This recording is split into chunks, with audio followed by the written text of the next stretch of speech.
Hi, I'm Cam, and I'm here to talk to you today about the movie Snowpiercer.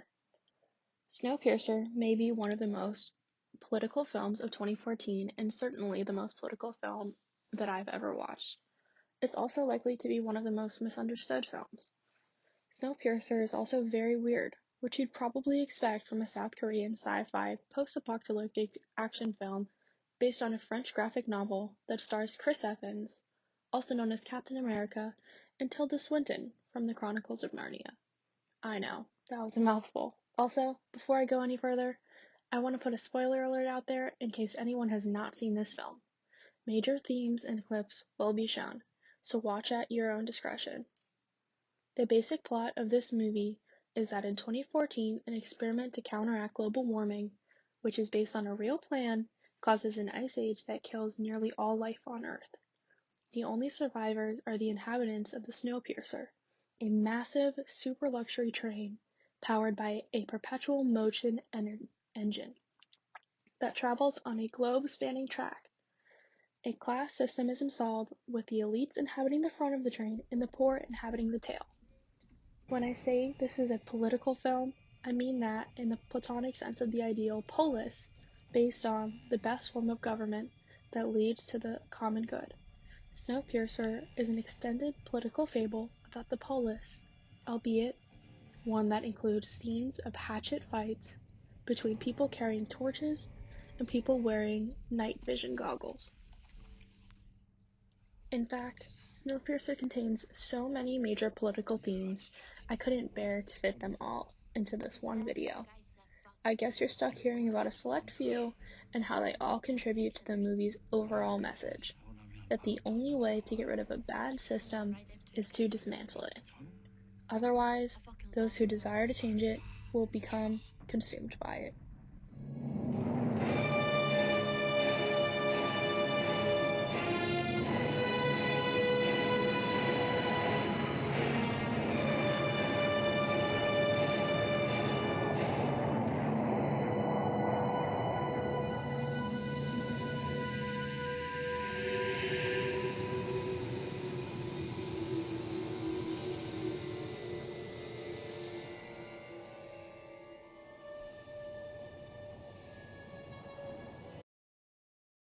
Alright, that was a really cool opening credit, but let's get right into our first political conflict. First and foremost, let's get one thing straight. The social structure inside Snowpiercer's titular train is meant to mirror our own present-day global society. The haves, the have-nots, and everyone occupying a preordained position in the socio-economic structure. Just as today's rich live in penthouses and the poor live in shanties, Snowpiercer's wealthy elite belong the front, while its poor inhabitants belong the tail. More importantly, however, is the fact that all these aboard the Snowpiercer are trapped on the same train, regardless of which car they occupy, just as humanity is confined to sharing a single planet with divided societies. I wanted to emphasize the idea of the train, the physical train, as an iron box or metallic prison, director John Ho explained to Vulture. There are so many characters, but they're all stuck inside. They say they want to move to the front, and they fight to get there, but they're still ultimately inside the train. We too are ultimately stuck inside our own train, but it's not called Snowpiercer, rather, it's called Earth. And no matter how hard we might try to get ahead, we can never truly escape. Now, let's discuss a slightly less depressing political conflict. Remember the Occupy Wall Street protest which began in 2011, not long before the release of Snowpiercer?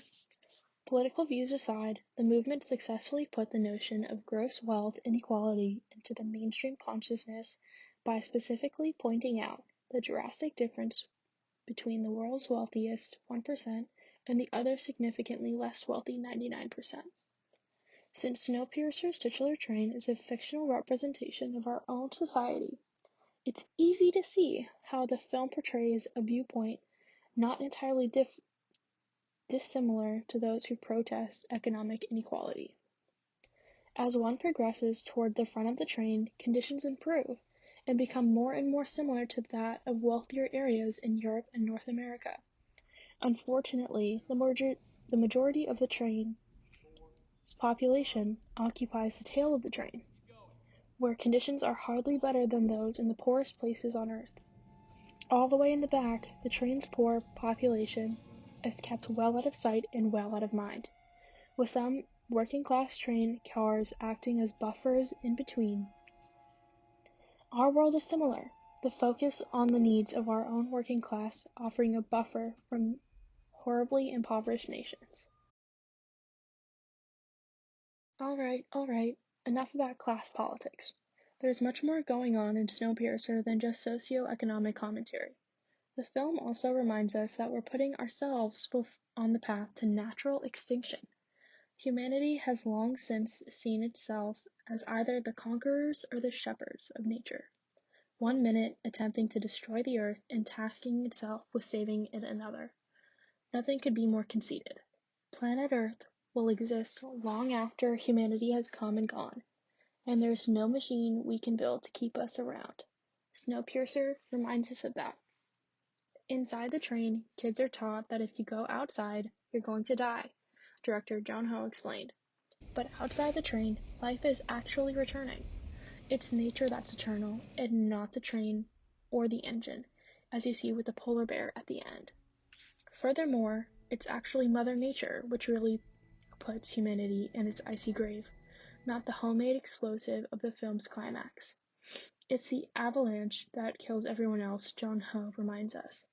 It's the revenge of nature, if you will. And yes, in case you're wondering, the avalanche did, in fact, kill everyone left on board on the Snowpiercer. Yes, they're all dead, John Ho claims, and that's a bit harsh, but it's a sci-fi film. If you can't say these things or have these ideas in a sci-fi film, where can you? Before you get too depressed by Snowpiercer's message, know that not all is lost. According to the film's director, humanity manages to beat the odds, not only surviving but repopulating the earth. For them to procreate, it's going to take a little time, he explained. So for me, it's a very hopeful ending. But of course, there's so many deaths, so many sacrifices, it's not so sweet. But those two kids will spread the human race. Or not. Sure, we're shown that life outside the train can exist, and sure the director has told us that the two survivors will successfully manage to repopulate the earth like a post-apocalyptic Adam and Eve. But will they really? First of all, the two kids have never once stepped foot outside the Snowpiercer, having been born aboard the train. As John Ho reminds us, there's an expression in the film, train baby. Those are the kids that survive, the ones that only knew life on the train. These kids have never known what it's like to step on Earth, so it's almost like Neil Armstrong touching down on the ground on the moon when they leave the train for the first time. As optimistic as we'd like to be, what are the odds of two aliens surviving in the harsh wilderness without any basic survival skills? Worse yet, humanity's last hope comes to face with a freaking polar bear. Let's be real, that's not exactly a good start to life outside the train. Polar bears are one of the most dangerous animals on the entire planet, and historically have no qualms about soaking their beautiful white fur in human blood. Worse yet, if there's one polar bear right outside the train, it stands to reason that there might be more on the snow-covered horizon. Sorry, John Ho, we're not liking these chances. So why should I care about any of this? Snowpiercer is more than just a sci-fi action film. It's a commentary on our global socio-economic structure as well as a statement regarding our futility against the powers of nature. More than anything, however, the film has an even more radical underlying message. The only way to fix social inequality is to destroy the very foundations of our society. Not only do most of the train's inhabitants die from fighting before the avalanche occurs, the train itself is already on its way out. The engine is failing, the system is corrupt, and extinction is imminent. No matter how hard our heroes fight to get to the front, they are hopeless to fix the train's inherent problems. The Snowpiercer was never really going to last forever, and neither are we. Snowpiercer suggests that only a hard reset can solve society's woes. Our civilization needs to be buried beneath the snow before our new structures can be built. This is a far from subtle film, and having it traffics much more in symbolism than it does in realism. Having all the characters badly state their motivations in these closing passages can be a bit frustrating, but it helps Bong underline his point over and over again. So long as the system exists as it is, those who seek to change it are doomed to be chewed up by it. You can say you want to do something about income inequality, but the only thing that will really change it, in Bong's view, is exploding the order as it exists and embarking upon something new entirely, even if that something new leads to certain death. In our case, that would mean blowing up a train filled with literally the whole human race. But hey, you do what you gotta do, right, Cap? Curtis. Anyway, the matchbook of humanity needs to be stripped down to its very last matchstick.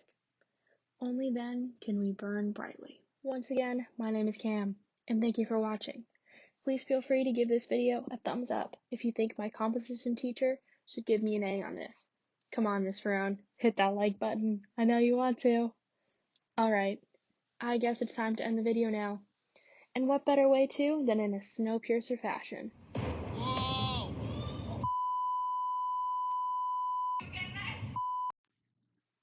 Peace out.